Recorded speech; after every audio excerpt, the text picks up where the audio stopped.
नमस्कार, जम्मू संवाद में आपका स्वागत है और मैं हूं ललित खजूरिया। हम लगातार ये बताने की कोशिश कर रहे हैं कि किस तरह से जम्मू में स्वास्थ्य विभाग जो है वो सोया हुआ है, उसकी क्या हालत है और जिनको ये अधिकार दिया गया यानी कि वो अधिकारी जो हैं वो किस तरह से लापरवाह हैं, यहां तक कि कोर्ट के आदेशों को भी नहीं मानते। हम बार बार ये कह रहे हैं कि जम्मू में हेल्थ को लेकर कोई भी संजीदा नहीं है, स्वास्थ्य विभाग को लेकर कोई भी संजीदा नहीं है। अब संजीदगी का आलम मतलब यहां से आप आलम लगाइए, सोचिए कि 1 महीने से ज्यादा हो गया यहां पर डायरेक्टर हेल्थ का पद जो है वो रिक्त है। फैमिली वेलफेयर के डायरेक्टर का पद रिक्त है, भरने के लिए तैयार नहीं है कोई। और फिर कहते हैं कि हां जी, जम्मू कश्मीर में इससे पहले इस तरह की सुविधाएं दी ही नहीं गई। 370 से पहले सब कुछ यहां पर कोलैप्स था और हेल्थ तो इतना मतलब हेल्थ डिपार्टमेंट तो इतना ज्यादा यहां पर कह सकते हैं कि उसकी दुर्गति थी। लेकिन 370 हटने के बाद और खासकर एलजी प्रशासन में जम्मू में स्वास्थ्य सेवाएं दुरुस्त हुई हैं और दुरुस्त का आलम देखिए। यहां पर बड़े बड़े पद खाली हैं और सिर्फ किस लिए? हम बार बार कह रहे हैं अपने चहितों को लेकर। अभी तक ये अपने किसी चहिते को सिलेक्ट नहीं कर पाए हैं, ये किसी को वो सिलेक्ट नहीं कर पाए हैं कि हां इन पदों पर किसे लगाना है। ये हम इसलिए कह रहे हैं कि बकायदा कोर्ट ने अवमानना का एक केस जो है वो देखते हुए जो सचिव हैं हेल्थ के उन पर 10,000 का जुर्माना लगा दिया जनाब। 10,000 का। सोचिए, एक IAS ऑफिसर जो हेल्थ के विभाग में, हेल्थ एंड मेडिकल एजुकेशन के विभाग में जो सेक्रेटरी साहब भूपेंद्र कुमार हैं, उनके काम करने के अंदाज को देखते हुए, यानी कि अंदाज ये कि कोर्ट बार बार उनको हिदायत दे रहा है कि मेडिकल सुपरिटेंडेंट का जो पद है उसे, यानी कि उस पद पर जिसे लगाया गया है वो अयोग्य है और उस पर हमने स्टे दिया, क्वैश किया, लेकिन आप अभी तक उस पद पर योग्य व्यक्ति नहीं लगा रहे हैं, यह कहा गया है। और अब आपको 10,000 रुपया जुर्माना देना है और यह पैसा कोई विभाग के अकाउंट से नहीं कटेगा कि हां जी लगा दिया विभाग को। यह पैसा कटेगा भूपेंद्र कुमार जी के सैलरी से, यानी कि उनके वेतन से। आप सोचिए किस तरह के यहां के सेक्रेटरी हैं कि कैट के आदेश का पालन नहीं किया जा रहा। वो बार बार कहता रहा कि ये जो पद लगाया गया है, ये नियमों को ताक, जो पद पर जिस व्यक्ति को नियुक्त किया गया है वो बकायदा नियमों को ताक पर रखा गया है। लेकिन मजाल है मार्च महीने से अब तक इस पर कोई योग्य व्यक्ति को बिठाया गया हो। हम तो शुरू से कह रहे हैं कि मेडिकल कॉलेज जम्मू जो है वो बिना सुपरिटेंडेंट के चल रहा है, क्योंकि जब दिसंबर में ही स्टे लगा दिया गया था, क्वैश कर दिया गया, जब उस पोस्ट पर जिस व्यक्ति को बिठाया गया, डॉक्टर नरेंद्र जी को, जब उन्हें अयोग्य करार ही दे दिया गया था और किसी योग्य व्यक्ति को लगाने के लिए कहा गया था, तो यही विभाग जो है अदालत में गया था कि जनाब इस फैसले को बदलिए, और अदालत ने कहा कि कैट में जाइए और कैट ने कहा कि क्वैश करते हैं हम इसे। तो आप सोचिए क्या हालत है जम्मू कश्मीर में हेल्थ विभाग की, यानी कि स्वास्थ्य विभाग की क्या हालत है और किस संजीदगी से लेते हैं ये। और फिर कहते हैं कि जम्मू के आवाम को हम बेहतर स्वास्थ्य सुविधाएं दे रहे हैं, ये दे रहे हैं। 10,000 का जुर्माना लगा दिया है और बकायदा ये कहा गया है कि अगली बार जब आओगे तो इस 10,000 रुपये की जो डिमांड ड्राफ्ट है ना, उसकी रसीद लाइएगा और ये जो पैसा है ये आपकी सैलरी से कटेगा और बकायदा इसे आपने प्रधानमंत्री राहत कोष में जमा करवाना है इस पैसे को। और एक IAS ऑफिसर, वो IAS ऑफिसर जिसके पिछले 2 सालों में हमने इतने तबादले देखे, आज तक हमने भी ऐसा कोई अधिकारी नहीं देखा इस तरह का कि जिसके इतने तबादले हो गए। पहले एनएचएम में, फिर यहां पर ट्रांसपोर्ट कमिश्नर, फिर डीसी बना दिया गया, और डीसी के बाद यहां पर सेक्रेटरी। ये पोस्ट, जिस पोस्ट पर ये आए हैं इस विभाग में, ये पोस्ट पहले कौन संभालते थे आप सोचिए। इसमें किसे किया था?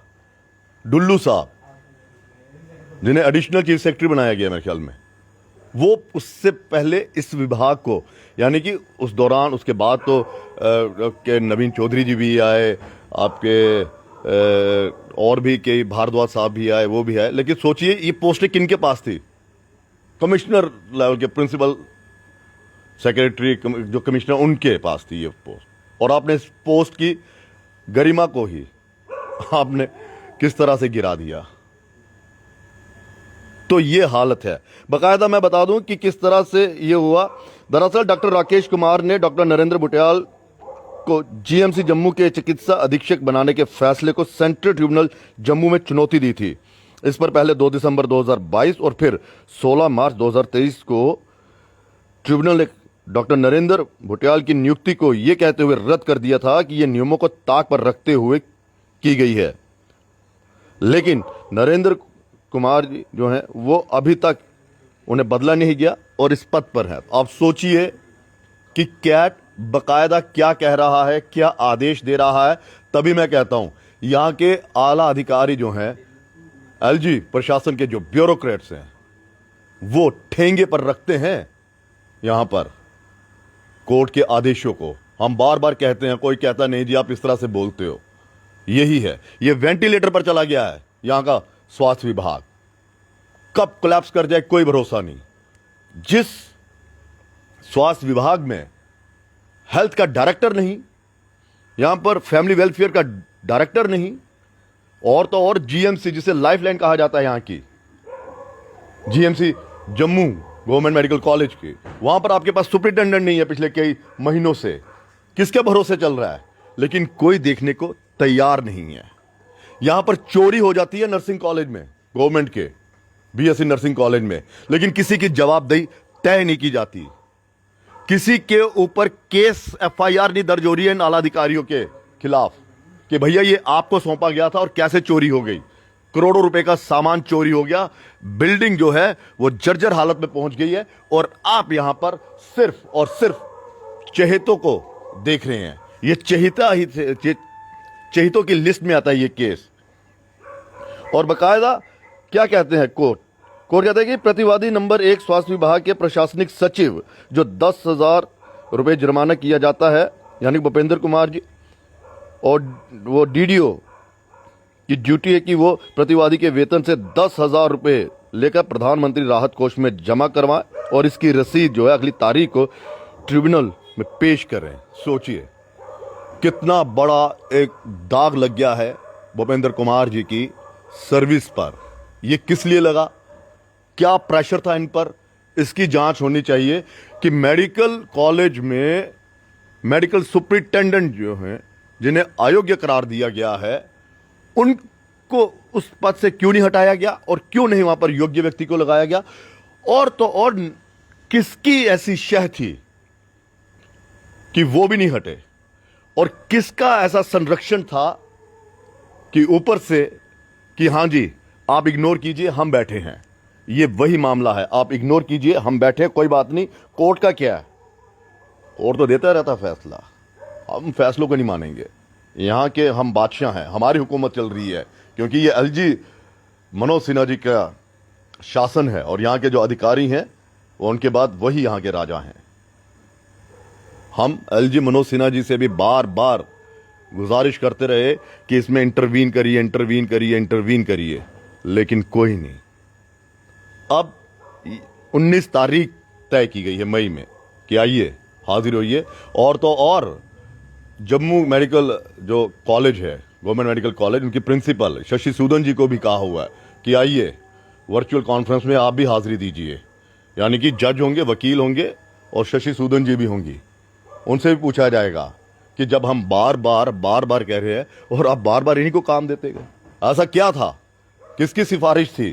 कौन ऐसा पावरफुल ऑफिसर है या फिर किसी बड़े नेता या दिल्ली से कोई आदेश आया था कि हां कोई जरूरत नहीं है बदलने की?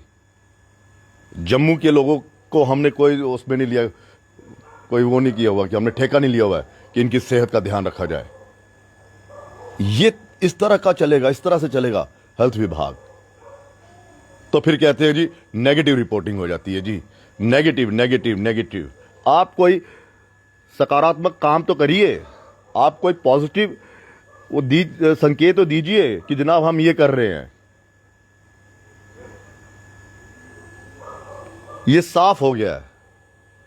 हिसाब लगाइए, यहां पर ये हालत बन गई है कि लोग बाहर इलाज करवाना ज्यादा बेहतर समझते हैं यहां से कि हाँ जी बाहर इलाज करवाएंगे हम। यहां पे कोई गारंटी नहीं है। वो गारंटी इसीलिए नहीं है, क्यों? क्योंकि यहां के प्रशासनिक जो अधिकारी हैं वो सही ढंग से काम नहीं कर रहे हैं। यहां की प्रिंसिपल साहिबा जो हैं, शायद लगता है कि वो भी किसी दबाव में है। और तो और सोचिए, जिनको बीएससी नर्सिंग कॉलेज का जिम्मा दिया गया था, वहां पर चोरी होगी 2 मर्तबा, लेकिन मजाल है किसी आला अधिकारी की या प्रिंसिपल शशि सूदन जी की जवाबदेही तय की जाए।